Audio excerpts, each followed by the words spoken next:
দর্শক দেখতে পাচ্ছেন সাগরকলার একটি স্তূপ। এখানে গাড়ি অ্যাক্সিডেন্ট হয়েছে।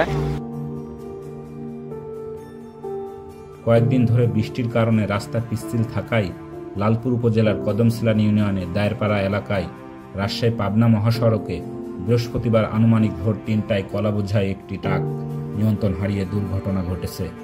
কলা ব্যবসায়ী থেকে জানা যায় ট্রাকটি মেহেরপুর থেকে ঢাকা অভিমুখে রওনা হয়েছিল। এই ঘটনায় ১.৫ লক্ষ টাকার সাগর কলা ক্ষতিগ্রস্ত হয়েছে। ১.৫ লক্ষ টাকার নগদ টাকা দিয়ে কিনছিলেন নাকি? নগদ টাকা, হ্যান্ড ক্যাশ। গাড়ি ভাড়া গেছে, ড্রাইভারকে দিয়েছি, সেগুলো গেছে, লেবার খরচ গেল। সবচেয়ে পুকুরের মধ্যে পড়ে গেছিল। ওই কলা কি আবার পুকুর থেকে উঠাইছেন? হ্যাঁ, পুকুর থেকে লেবার দেবো। তাহলে তো অনেক কষ্ট হয়ে গেল। আবার এখানে খরচ হয়ে গেছে একটা, তাই না?